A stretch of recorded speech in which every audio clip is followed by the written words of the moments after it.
All right, today I'm welcoming in Doug McKinlay. How are you, Doug? I'm doing well, thank you. Awesome.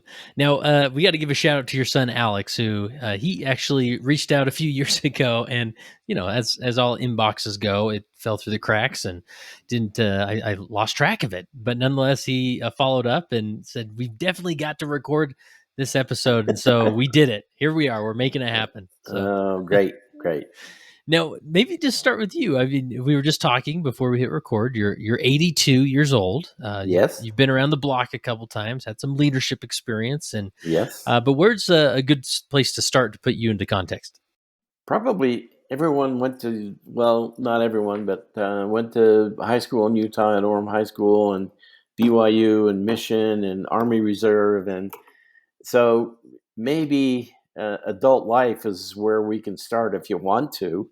Okay, but you're a Uh, Utah boy originally, right? oh, yeah, yeah. Okay, Born in pretty Salt Lake. traditional upbringing, and Salt Lake up on the avenues. And then my parents moved to Bountiful. I was there for a couple of years and then into Provo, where I went to Orem High School. We lived in Edgemont, which hadn't been incorporated into Provo yet. So we took the school bus over to Orem High School, and I did high school there. nice. Active in sports, football, baseball, wrestling, uh, track. Yeah. Did you serve a mission as a young man? I did, yeah. Not right at the proper age, but not too far down the path. I actually went into the Army when I was still 17. I graduated from high school when I was 17 and went to Fort Ord and did 6 months there in Camp Roberts, California. And then, as some of you may know, it was an 8-year obligation, 6 months active, 3.5 years active reserve, they call it. And I have no idea why we were not called up for Vietnam, but we were not. Oh, really? Wow.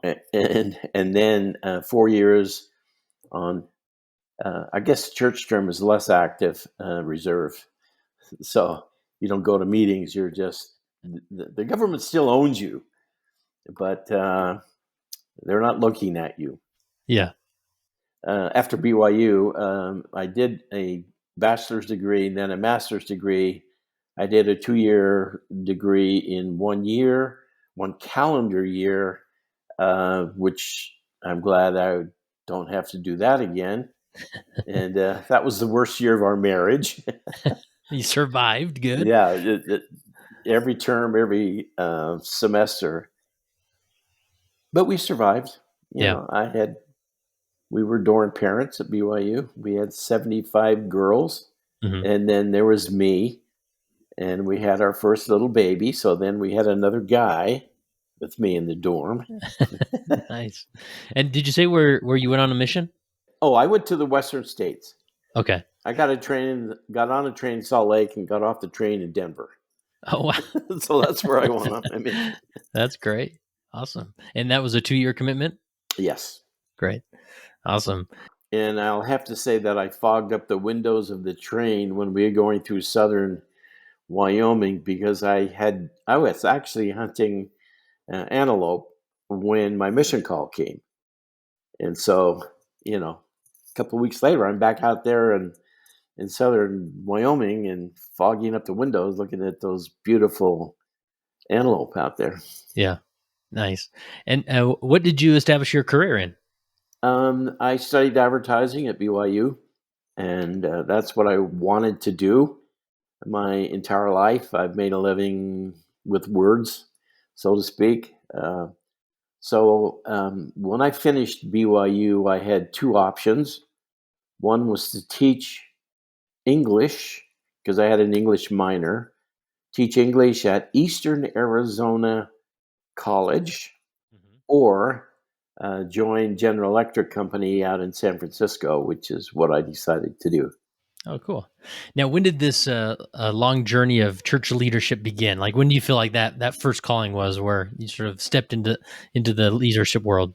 Probably when we were in San Francisco, we were actually we couldn't afford that side of the bay, so we were on the east side of the bay, in Oakland in a little incorporated town called Piedmont. And so we had a high rise there, and I did the Bay Bridge commute to San Francisco every day, Hmm. and I was called to be the Elders Quorum president. And my first activity we had, I wrote a radio commercial, and I asked the bishop if I could make an announcement, and he said yes. And I took my little tape recorder up to the podium, brought the mic down, and played my 30-second spot. Oh, nice. Because you're an ad guy, right? Like, that's Yeah, great. that was the last time I ever did that. But yeah, Did he not? Did the bishop not like that? he wasn't a big fan of that. No. Oh man, But we got a lot of people, and it was really a neat thing. that's great. And was that so? You're in San Francisco. Is that like you when you're just starting your career there? Yes, Okay. that was my first job out of school. Okay. Was GE, and they're actually in their sales promotion department. I was a sales promotion specialist, and I started a newsletter in San Francisco called Westward, and that kind of brought a little notoriety and Nice. some. The salespeople loved it anyway. Yeah. There's no Facebook back then, right? So No Facebook. you went with the newsletter. Everything was print. That's right. Great. That's right. Awesome. And so, what leadership callings came after that? Then we moved to back east. We went from San Francisco to Schenectady, New York, upstate New York. I remember pulling into Schenectady in a little Bug, 1961 Volkswagen Bug, and we had a toddler and an infant with us, and we went down this street of just this row of bricked up red brick buildings that were all boarded up, and I'm not sure my wife cried, but I think she did. You're in a different world, huh? Yeah, you're bringing me to this. Yeah. So I was there for a while, and then I left GE, went to work for a large advertising agency in Hartford, Connecticut. It was the biggest agency north of New York City, and they had lots of big accounts that I got to work on. Wow. So big banks and Buxton and Spalding, and so I kind of cut my teeth working on those kind of accounts. Yeah. And then what leadership calling found you out there? Actually, let's see. This wasn't exactly traditional, but I had young men's calling at the ward and stake, and then I was called to be the stake executive secretary. And then I was called on the high council. Then I was called to be a counselor in the stake presidency. Oh wow! And then when I was 39, I was called to be the stake president in Hartford, Connecticut. Wow! So there were 16 years where I was either a counselor or the stake president. Yeah. So and you're working in the stake there, right? Yes. So you hadn't had an opportunity to be a bishop when you're called a stake president. No. Wow. I was going to say that's sort of non-traditional. Yeah, yeah. So give us a story of being called as the stake president. What do you remember of that process? Well, it was kind of interesting. They split the stake. I was first counselor to a guy named Steve Colson, who was a faculty at Yale University. New Haven was in our stake at that time. And so they created the New Haven stake. And so then he became the stake president of New Haven, and I became stake president of the Hartford, Connecticut stake. And so for 10 years, I was the stake president. And we started off with 13 units from Rhode Island to Vermont. Wow. And pretty much everything in between. Wow. And so those were busy days. Days. Yeah, I've often thought about doing an episode because I think of my father, like he was a bishop in the 80s. You know, it'd just be interesting to hear just the little nuances about being a church leader in the 80s because it was a different world then. I mean, oh yeah, we're now, we got Zoom meetings and we can Yeah, send out email blasts or whatever it be, but it was really a different time. And in order to lead it was just, there were different tools at your hands, right? very, very true. Yeah. Yeah. From the time I was a counselor in the stake presidency, for the next 30 years, I was sitting on the stand and my wife was sitting in the audience. Wow. And so it was a long time, Yeah. as a Yeah. stake president, then as a regional representative for 5 years. So everywhere you go, it was like an area authority 70 today. So Right. you presided wherever you went. So I was always on the stand, and then I was called to be mission president after that. And so again, when the mission president walks into a building, he's going to sit on the stand, and they're going to Hmm. ask him to say something. Yeah. So I'm curious, the process of being called as a stake president back then, was it pretty similar to today? Just a 70 comes to town. There's a lot of interviews and We actually had 270 that came, but yeah, we had 270 that they came as a team, which was a little bit unusual. But we were creating a new stake and calling, I guess, a new stake president. That would be me, and then dividing our stake into two different stakes. And so, yeah. And so did you just had an interview along with other people, and then yeah, I was interviewed along with. As a matter of fact, since I was a counselor, they said we want to interview all the bishops in the stake and branch presidents and the high council. And they said, "Is there anyone not in this group that you think should be interviewed?"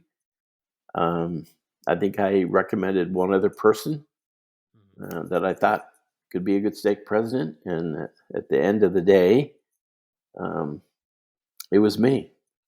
yeah. When I was called to be a counselor in the stake presidency, Elder Packer came to our stake for stake conference, Uh-huh. and this is this is in like the late 70s. Okay, so I have mutton chops, sideburns, Yeah, you're stylish marketing guy, bell right? bottom trousers, and I was executive secretary at the time, or on the High Council, and they came in a leadership meeting. Said Elder Packer would like to talk to you. So I went into the president's office where he was, and he looked at me and with those piercing eyes and said, "President Robinson would like you to be his counselor. How far from this building do you live?"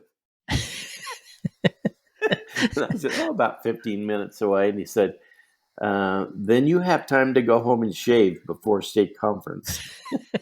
So it was just the sideburns that you Oh had? yeah, yeah. Yeah. I didn't have long hair, just sideburns, and Yeah. No mustache or anything, huh? no, Just no, all I have. He said, "President Robinson would like you to work with the youth, and you do not look like a missionary." oh boy. Oh boy. Yeah, the sideburns were called to repentance. So There you okay. All go. right. There you go.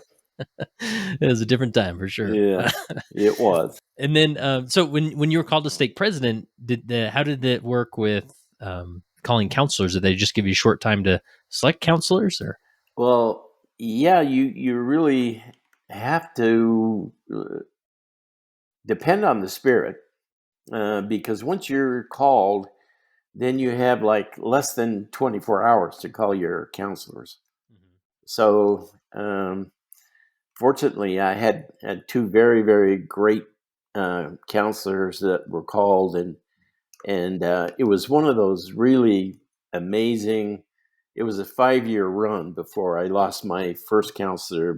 They created the Springfield, Massachusetts stake, and he became the stake president there. Oh wow. And so, but for 5 years, I had an FBI agent, and I had a financial advisor as counselors, and it was amazing, Yeah. and we had a lot of fun. We enjoyed our service. We were very serious about the gospel, but we were not serious about ourselves. Hmm. So our first counselor, who was FBI agent Dave Sutton, didn't come to presidency meeting. It turned out there was a bank robbery, and he had to go to the bank. So the next week, in the minutes, it reads, President Sutton was excused to attend a bank robbery. Nice. And then 2 weeks later, President Myers was excused to attend a cocktail party, which, he was obliged to go to, and that kind of thing. So, as I said, we didn't take ourselves too seriously, but Yeah. we took the work very Sure. seriously. So, Well, I think it's an important point, right? That you got to have fun, and because a lot of these callings are a long time, so they you'll go are. crazy if you don't have a little fun, right? 10 Awesome. years is a long time to have the same calling. Yeah. Does any principle come to the surface when you think about that time as stake president over those years that you'd bring up? I mentioned in my little note to you that I learned a really, really good lesson. Back in the day, they used to bring all the stake presidents into Salt Lake for leadership meetings, Oh, really? and they were held in the Tabernacle. So they'd fly you in and put you in a hotel, and Yes. oh, Yeah. wow. President Packer was at the stand, and I remember he held up the General Handbook of Instructions, and he said, "This is the what of church leadership." And then in his other hand, he picked up the scriptures and he said, "This is the how of church leadership." And I never, ever forgot that. So Interesting. you know what the rules are and you know what the expectation is, but you really need to lead like the Savior led and be influenced, by the Spirit. And so it wasn't a strict, book only. It was book plus the Bible. Yeah. Never Yeah. forgot that in Hmm. all my years after that in Hmm. leadership. And then, so you spend good 9 years as stake president then? Almost 10. Okay. And then what came after that? Well, at the same meeting that I was released in, I was called to be a regional representative of the 12. And I had two regions, New York City and the 5 boroughs of New York, and also Harrisburg, Pennsylvania Wow. region, which had a surrounding area there, York and other cities. So how did that call come about? Did the 70s that were doing the stake presidency change just extend that calling as well? Yes, when they came, they again see that was when I was called. 10 years later, when I was released, and a new stake president was called. I had. It's really interesting because you have a lot of responsibility as a regional representative of the 12. Mhm. Um, but I was only interviewed once, and that was by the general authority that came to conference. And he's the one that set you apart, and Yes. he ordained you a 70, I assume, Oh, or I was was that not already high required? priest. I didn't need to be ordained to Okay, 70. So, because the regional representative calling is sort of similar to today as a area yes. 70, right? And Yeah, they're ordained 70s, but back then you were just a high priest then that's right. that had the calling as regional Yeah. representative, and but nonetheless you presided. Yeah. I would get letters from Salt Lake, and they would say, "Here's the state conference you're supposed to preside at. And,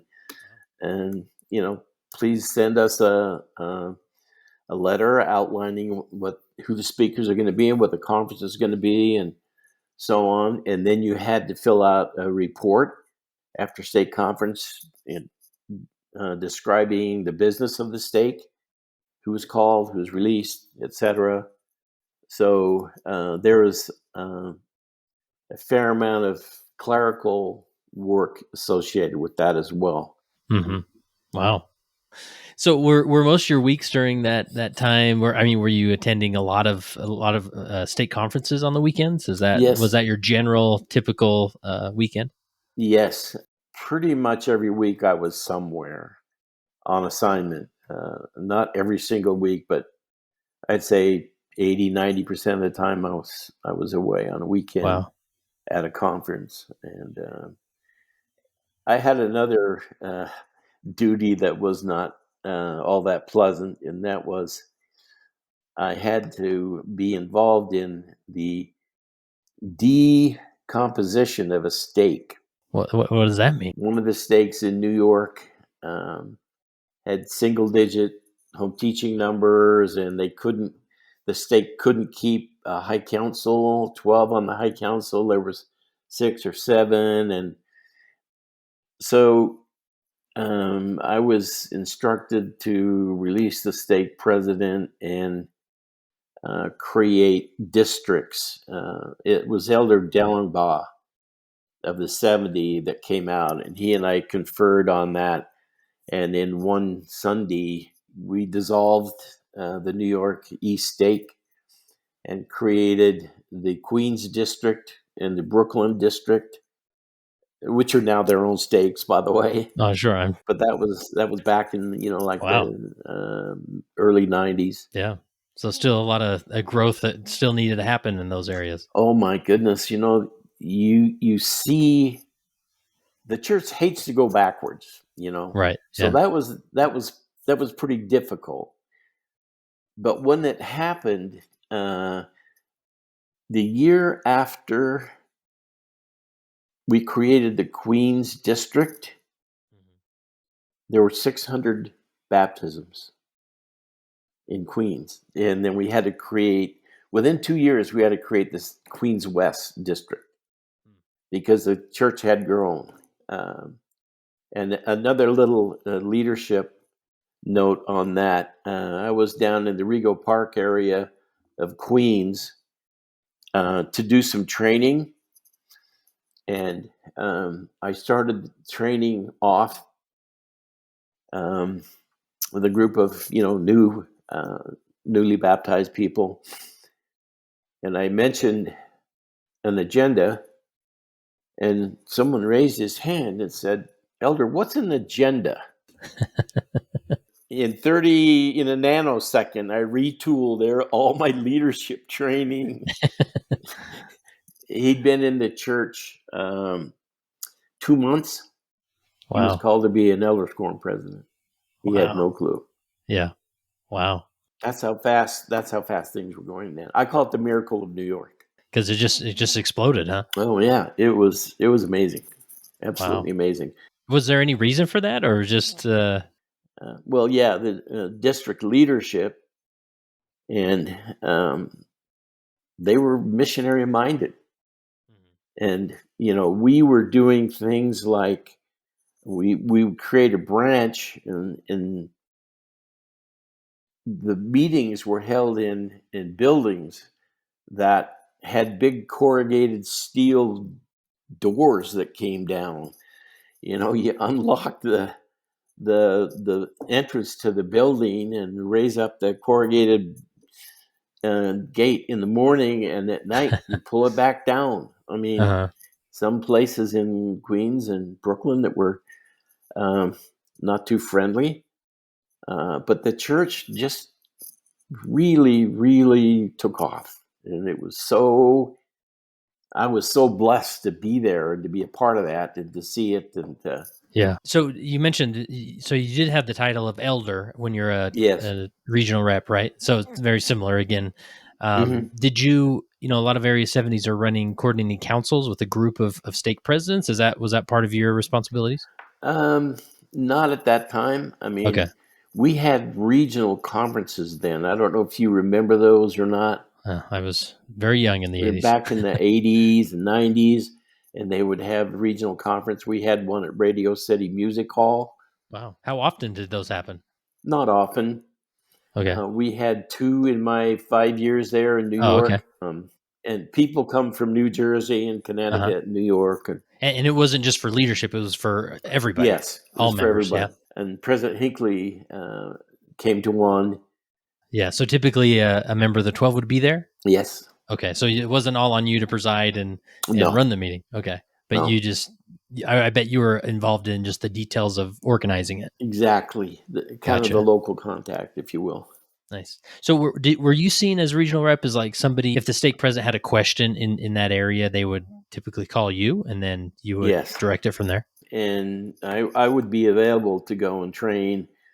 I remember a very accomplished business leader was called to be stake president. When a new stake president was called, I was always there. Usually I was there, and there would be a general authority from Salt Lake would be there at the conference at the same time. And after a few months, I got a call from him, and he said, "Can you come down and train us as a stake presidency?" And I said, "I'd be happy to. I'll do my best. What seems to be the issue?" you Yeah. know, because I thought when I drove away after he was called to be state president, I thought I'll never hear from him again. Yeah. He said, "People think I run the stake like a business, and they're kind of put off by that. The previous stake president was loving and kind and gentle, and he's, he wants to get things done." Yeah. So Hit the numbers, right? yeah, and I just reminded him that there are differences of organization, but it's the same Lord, Hmm. and the gospel will come through you. And don't try to change your personality. Just let the Spirit flow through you. Yeah. Yeah. And he was later called to be a 70. Were there any like you mentioned you had several opportunities to maybe meet some apostles, general authorities? Any stories coming to mind with? Oh yeah, it was an interesting little backstory. A temple was announced in Connecticut, and then there became this thing of, well, there was only a temple in Washington D.C. at the time, and the idea was Connecticut was halfway between New York and Boston, and people could come to Connecticut, and then things kind of got divisive in the sense that, well, maybe Hartford's not the best place. You can't get public transportation from New York City to Hartford, Connecticut. Yeah. I mean, you could, but it's difficult. Or from Boston. So the idea then was maybe we need two temples, one in New York and one in Boston. It turned out that that's the way the brethren decided to do it. I was involved in a couple of meetings where I went to Salt Lake and we talked about that. But at the end of the day, that's what they decided to do. And when that happened, I'll never forget. President Hinckley called me and he said, "Doug, we are not going to build a temple in Hartford as planned. We're going to build one in Boston and we're going to build one in New York City.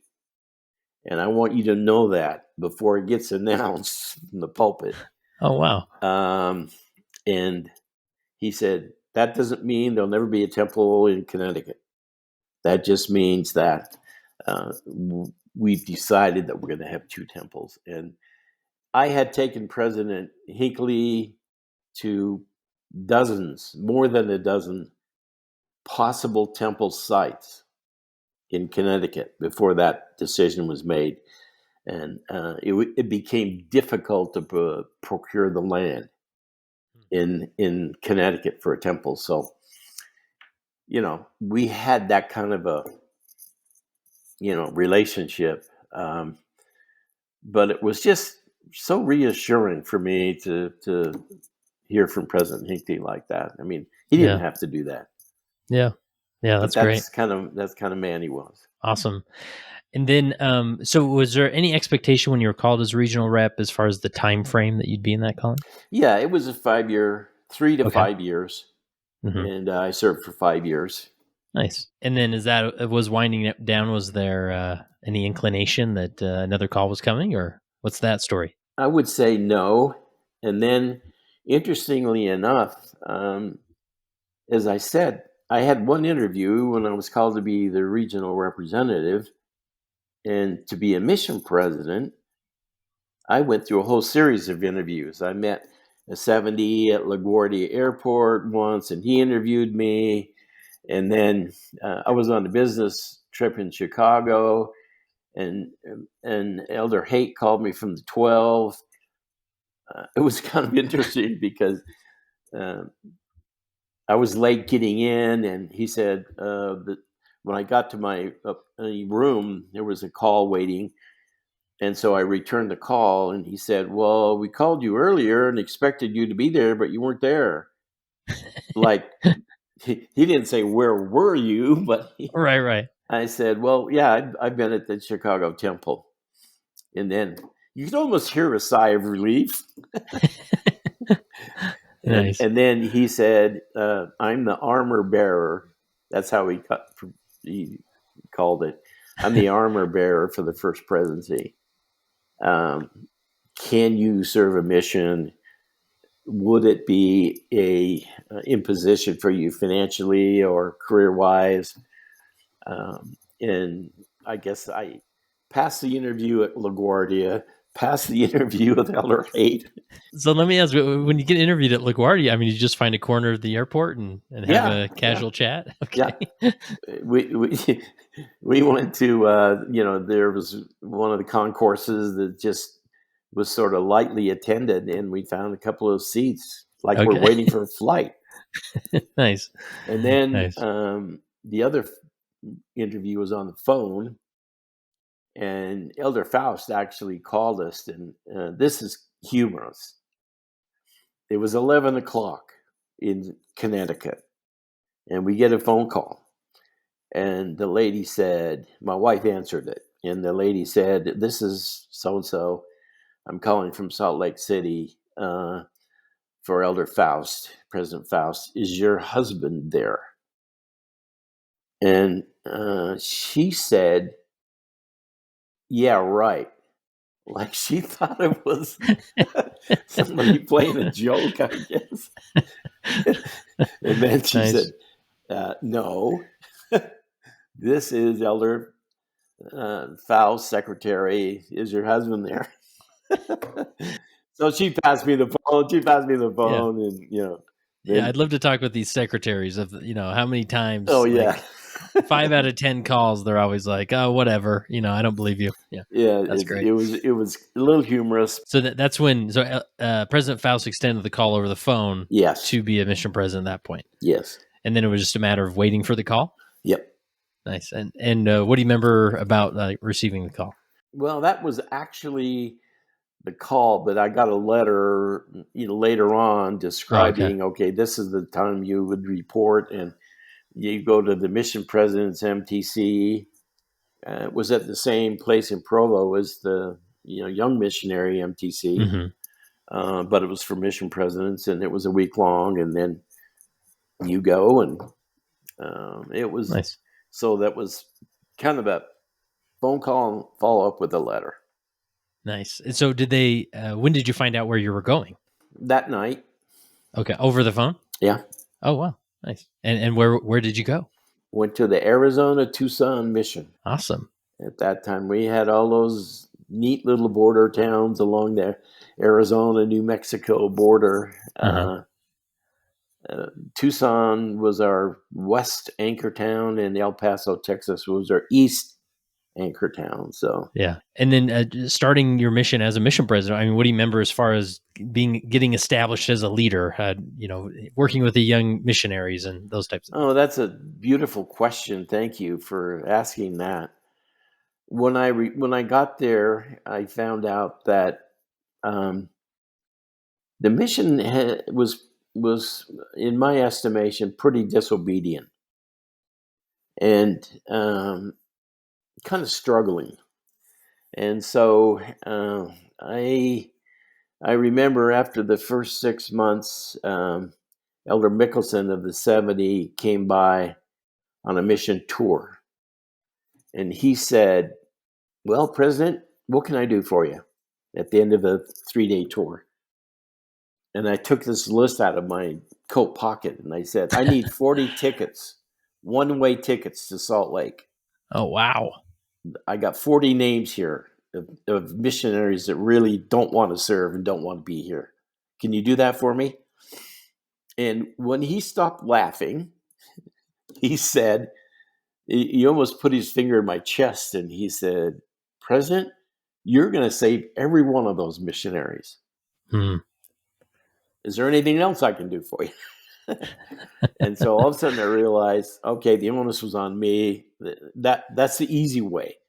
Yeah. So leadership became a really important aspect of uh, being a mission president, to try to turn this ship around. Um, it took about a year, and then it was cool to be obedient as a missionary.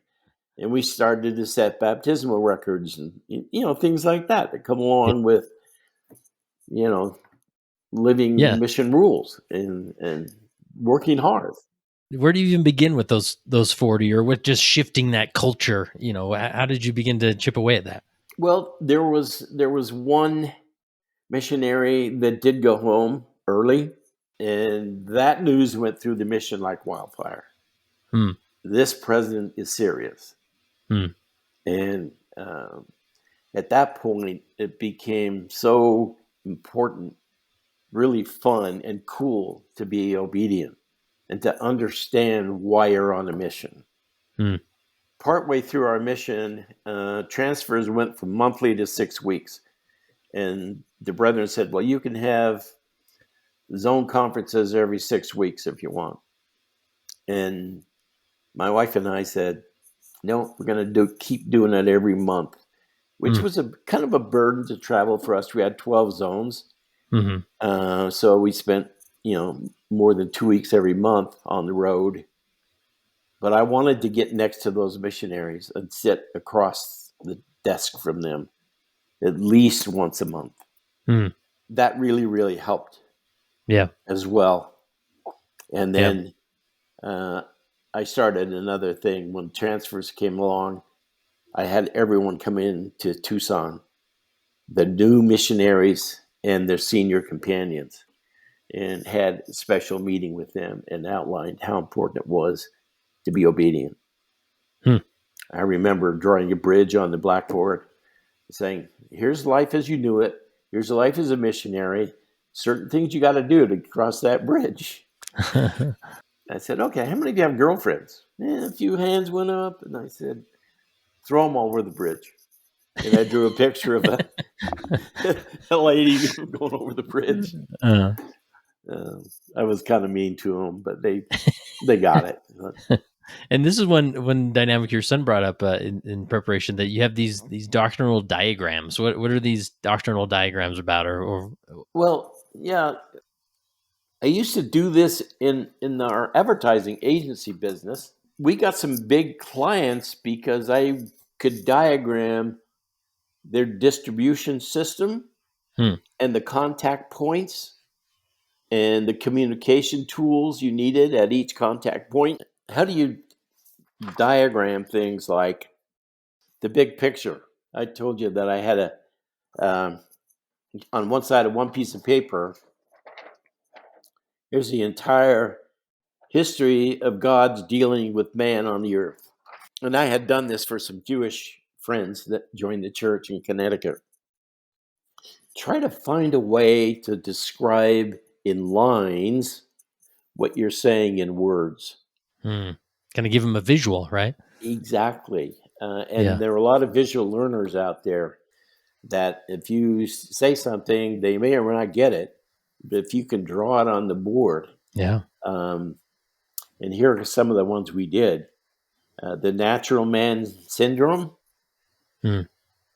uh, lifelong spiritual growth, communicating by the Spirit, celestial marriage, the accordion theory, uh, the atonement of Jesus Christ, how priesthood blessings work, the why of fasting, things like that, which I'd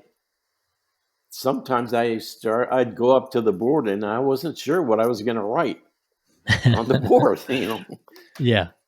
And so I did a whole series of doctrinal diagrams. My wife thinks I should make a book out of them, and it would be a pamphlet, not a book. So I'll leave those for my kids. Yeah. So, and it wasn't that, you figured out the perfect diagram of these No. different principles, but it was more of just, and I love this exercise of, so many times we articulate the gospel, or we'll put the gospel in the form of a sacrament meeting talk or a Fifth Sunday talk, right? But can you diagram these different principles in a way that's going to make it more memorable, Yeah, easier to teach and and communicate? understandable. Yeah. As I said, I first had this um, sort of mantra: you don't fully understand a concept unless you can diagram it. Hmm. And then later I added diagram first so you understand, and then so others can understand. Oh, that's awesome. It is a perspective. That's all it is. It's Yeah. one way to look at things. And two people may diagram the same principle differently, right? Exactly. And I just love this idea of, especially in leadership context, whether it's you're meeting with council or with a bishopric, and you're talking through things, and maybe somebody diagrams something that creates a different type of engagement in the room, right? We're not just talking now; we're now following this diagram that's happening on the board or wherever, right? Absolutely. Yeah. Oh, that's great, awesome. Yeah. Anything else related to the doctrinal diagrams, or? I did one other thing as a leader that when I was stake president in Connecticut, every year we'd set a goal for 100 baptisms, and every year we get 60 baptisms. So finally, when I was a president, I called up our regional representative and I said, Elder, this is President McKinlay in Hartford, Connecticut. I'm going to release myself. And let that hang there for a minute. And he said, President, you can't do that. You can't just release yourself. I said, well, I only want to release myself for a month. And I'm going to call myself on a stake mission. And I'm going to turn everything over to my counselors, who were easily better than I was. Right? And he said, well, there's certain things you still have to do. I mean, you still have to preside, and you still have to call missionaries. You still have to set them apart. You still have to release them. And I said, okay, I'll do that. But I'm not going to go to presidency meeting. I'm going to go to my ward missionary meeting. Nice. And it was interesting because we made a list. My wife and I made a list of all of our friends, and 90% of them were non-members. Uh-huh. And went down through that list and asked every single person on that list if they'd like to learn more about the church. And we got no. Uh-huh. Finally, I was playing racquetball with a chiropractor friend of mine, and the Spirit said, ask Tolk if he wants to learn more about the gospel. Ask Andy Tolk. And I thought, he's Jewish. Why would he want to learn more about the church? Uh-huh. So right in the middle of a racquetball game, I said, hey, Andy, would you like to learn more about the church? He said, it's funny you should ask. My wife and I are studying about Jesus Christ. And yeah, we'd like to learn more. Well, their whole family was baptized. Oh, wow. So I reported that. That didn't happen during that first month, but the contact was made during that first month. About 6 weeks later, they were all baptized. And so I made my report to the High Council what I did while I was not the stake president.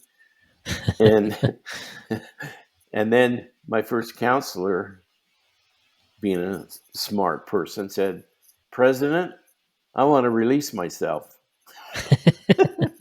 Yeah. And then so it went through the whole state leadership. And guess what happened to our baptisms that year? Yeah, I bet. Well over 100. Well over 100.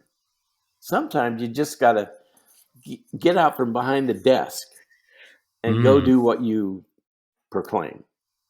Yeah, I love that so much, because oftentimes I found, especially being the leading saints guy, I'm on here yapping and interviewing people who are yapping about this and that, and then I remember there's those moments where I remember when I got called as an elders quorum president a few years back, and just being on the ground and being being on it, in the mix of it, I'm like, oh wow, this is harder than we sometimes make it sound, Yeah, and yeah, so sometimes, yeah, you got to get out from behind the desk and go see it, and you'll actually gain a new perspective and set a good example, right? yeah, Yeah, that's absolutely. awesome. I can't remember who said it, but somebody said, um, "You can't minister from behind the desk. You can Yeah. administer, but you can't minister. Hmm. Impossible." Yeah. I mean, you can counsel, you can do things like that, but no, you gotta. I'm curious, just, you mentioned 30 plus years of sitting on the stand and, presiding in different meetings and being asked to give a few words, here and there. What comes to mind? Like, what advice would you give to a leader who's in that, as far as having to stand up and address, an audience over and over again, for whatever reason? What advice comes to mind? Um, well, the first part is something I learned from President Hinckley. I loved President Hinckley. He was always good natured. He was always very topical. And so I always try to do something that's topical and um, meaningful to the specific audience you're talking to, timely and topical. And President Hinckley was a master at that, and because he always knew what was going on in the world. As you probably know, he read 3 or 4 newspapers every single day. I think I also mentioned at the end of the day, it's about the family. So I always tried, whenever I could possibly do it, to uh, get to my kids' games and recitals, and sometimes I'd show up halfway through a baseball game, or a recital of some kind. But I really tried my best. Not sure that I did it well, but I tried hard to be there for them so that they could look into the audience and see their dad. And dad was not just this person who got on an airplane Saturday and came back Mhm. Sunday night. Yeah. Awesome. Well, any other point, principle, story that comes to mind that we need to make sure we hit on before we wrap up, or what do you think, Doug? My mantra has always been love who you lead. If you love the people, they will follow you. Hmm. Some people lead with sticks. I think carrots are a much better approach. Yeah, for sure, for sure. I'm curious. Now you're 82. Obviously, many decades of service in the church. What have the last couple decades been like? Has it felt like you're maybe out to pasture a little bit? Is it hard not being involved or doing those things, or what's that experience been You know like? what, Kurt? I'm glad you asked that question because I told you that I skipped being a bishop. Uh huh. Um, when we got home from our mission, I joined the BYU faculty, and I was called to be the stake mission president for the BYU 20th stake. And our stake president was Ed Penninger. And I recall I was in New York City at the time with some students, and I heard from the pulpit that all the 70s in the church were released and there were no more stake missionaries. And so I'm sitting there in the pew thinking, okay, I'm done. So I called President Penninger that evening and I said, President, this is Doug. I'm in New York. It's been really nice working with you. I appreciate your leadership, yada, yada. And he said, not so fast. And he said, I have a letter I just got yesterday from the First Presidency authorizing me to call you as a bishop. Oh wow. So I'd done the whole sort of leadership curve, and now I'm on faculty at BYU in my 60s, and I get called to be a bishop of the BYU 217th Ward. And that was an amazing, amazing, I'm going to cry. That was an amazing time. I recall we had an apartment I have 4 girls.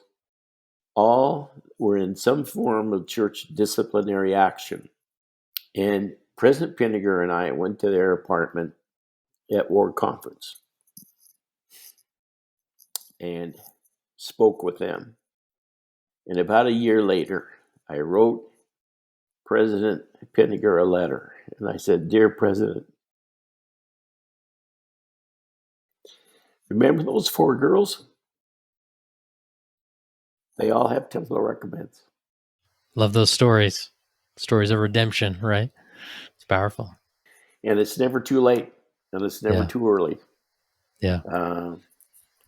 So, yeah, out to pasture. Now I think I'm out to pasture. Okay. And then how has that been? Is it You know what? I love going to church. I love sitting with my wife. She teaches gospel doctrine. Hmm. I love her lessons. I am thoroughly enjoying this chapter of my life. It's time for somebody else to lead. Yeah. And there comes a time when you have to give that baton to somebody else. Okay? You're running the Yeah. race. They're going to finish the race. Yeah. Love it. Well, as we wrap up here, last question I have for you is, as you think back on all your time as a leader in the church and all the different callings you've had, how has being a leader helped you become a better follower of Jesus Christ?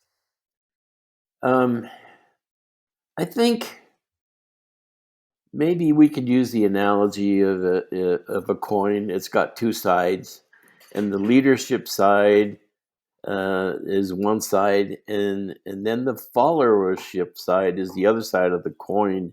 And if you've seen one side of the coin, you understand the challenges of leadership. When you become a follower, you appreciate those challenges. I think you're not as quick to say, "Oh, he should have done this," or "the bishop should have said this instead of that." You just don't go there. And it makes being a follower a lot easier because you're free, you understand a little bit more of the big picture, and frankly, you're glad that you're not in that catbird seat, if you will. The buck no longer stops on your desk, and that's fine. That's absolutely fine. I enjoy being a follower and understanding some of the challenges of leadership. It's not easy to be a leader in the church. It is not easy.